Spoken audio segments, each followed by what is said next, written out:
Israel's army is calling on residents of Gaza's southern city of Rafah to evacuate to a humanitarian area ahead of a possible offensive. The Israel Defense Forces say people in Rafah's east should move to a refugee camp west of Khan Younis on the coast. More than 1 million displaced Palestinians have taken shelter in Rafah since the war broke out. Now, despite growing alarm over an assault, Israel has said that an offensive there is key to eliminating Hamas in the wake of the October the 7th terror attacks. Let's cross straight to DW correspondent Rebecca Ritters, who joins us now from Jerusalem. Hi, Rebecca. Tell us more about what's going on in Rafah right now. Well, Anya, we had confirmation from the Israeli military just a little while ago to say that indeed this evacuation order was beginning to be carried out. Just shortly before coming on air, we were told that these flyers, that is the part of the process of these evacuation orders, had been dropped over the area, advising the citizens there to evacuate that area, that eastern area. This is not an entire evacuation of the whole Rafah area, but it's what they're calling a limited scope operation. So we're seeing that eastern part, the very corner of Rafah down by the Israeli and Egyptian border. That is the area that is being asked to move on. They're being asked to move to an area, a humanitarian area that has been expanded, an area called Al-Mawasi, but also that will reach areas of Deir Bala and Khan Younis.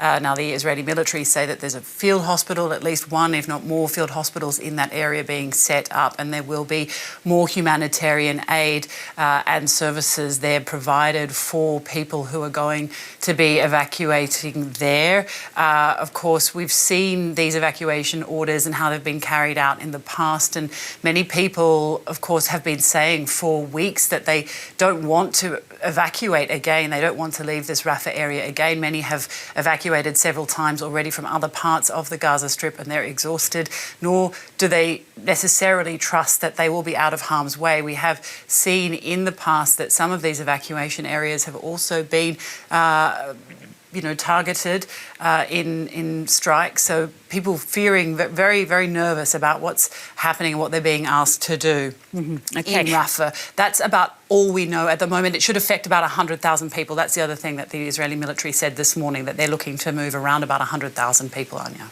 All right, Rebecca, stay with us. We're going to take a look at what's been happening with the ceasefire talks between Israel and Hamas, and we'll come right back to you.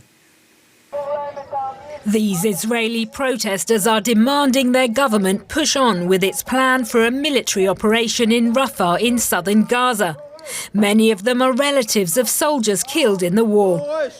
They believe a Rafah incursion is the best way to pressure Hamas to release the Israeli hostages it still holds. Visiting troops in the central Gaza Strip, Israeli Defense Minister Yoav Gallant indicated that he agrees with the protesters. There are concerning signals that Hamas is not planning to accept any deal or agreement with us. This means an operation in Rafah and in the entire Gaza Strip in the very near future. Gallant's sentiments were echoed in a video message from Israeli Prime Minister Benjamin Netanyahu. Capitulating to Hamas's demands would be a terrible defeat for Israel. It would be a great victory for Hamas, Iran and the axis of evil. It would show great weakness to our friends and enemies, bring the next war closer and push the next peace agreement further away.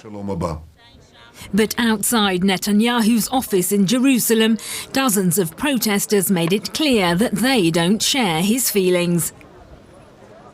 We are calling for saying yes to the deal, to the hostage release deal, to release as many hostages as we can while they're still alive.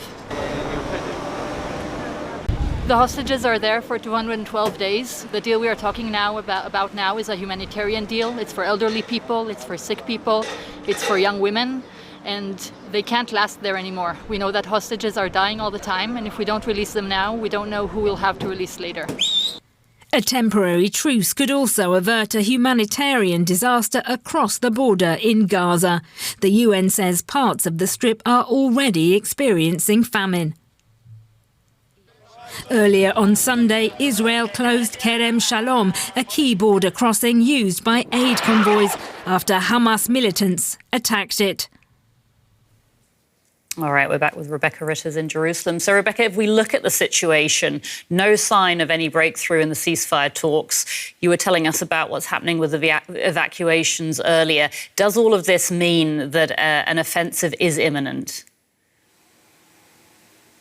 Well, it certainly does look that way, Anya. That is what the Israeli government and military have been saying for some time now, that if this deal wasn't able to come to fruition, that they would be going into Rafah. In fact, Prime Minister Benjamin Netanyahu say he would direct the army to go into Rafah whether or not there was a deal. Now, we know Hamas are not willing to accept a deal that doesn't include something that would move towards a permanent ceasefire. Israel is saying that there is absolutely no way they will agree to offering a permanent ceasefire in exchange for a deal. So we are at that stalemate. I think it's wrong to say the talks have completely collapsed. The CIA chief, the US CIA chief, is headed to Doha to try to continue those talks. But yes, we definitely are at a point that we have been hearing about, and many people have been fearing would go ahead and happen. And that does seem to be what we're looking at, what we're facing now, that these talks do seem to have been stalled once more, and agreement cannot be reached. It certainly looks like this Rafah offensive could be imminent. As the Israeli military say, they will do it in stages. We're yet to see what that looks like, Anya. And I wanted to ask you about the closing of the southern Kerem Shalom crossing. What more can you tell us about that? Well, the Kerem Shalom crossing was, the IDF say it was targeted last night, earlier in the evening last night. 3 soldiers were in fact killed in those strikes. I believe there were about 10 projectiles fired, that's the estimate, and there were retaliatory strikes. The fire came from, the Israeli military is saying it came from the Rafah area, and that area was targeted. We know that 12 people were killed in strikes in that Rafah area last night, and indeed that Kerem Shalom crossing was closed. We've no more information on when that might reopen, but it is in the zone that is being evacuated, so it's unlikely to open anytime soon. The Israeli military saying that they're working on other borders and it will not affect the amount of aid coming into Gaza. Rebecca, thank you. That's DW's Rebecca Ritters reporting from Jerusalem. Now, Israel has ordered the closure of the local offices of the Qatari broadcaster Al Jazeera. The channel has also been removed by Israel's main cable TV and satellite providers. Israel is accusing the channel of harming its security. Al Jazeera has rejected the allegations.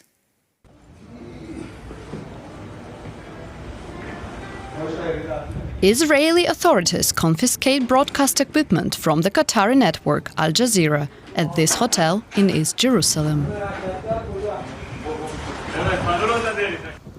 The international broadcaster's local office is in one of the rooms here. Now the room is closed. Israel's main cable and satellite providers took Al Jazeera off air shortly after the order to cease operations came into force. The decision was the culmination of a fight between the broadcaster and Prime Minister Benjamin Netanyahu's government.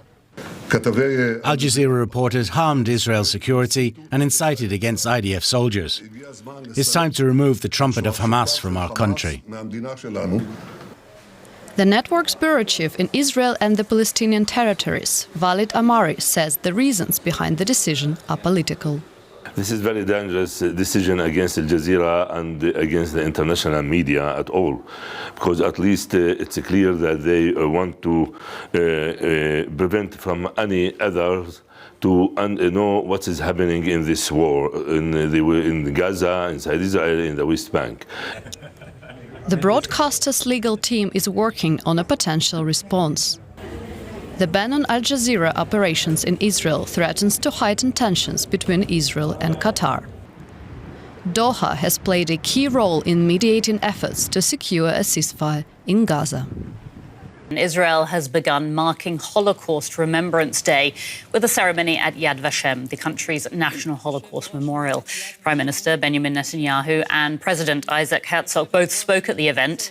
Some 6 million European Jews were systematically murdered by Nazi Germany and its collaborators during the Holocaust.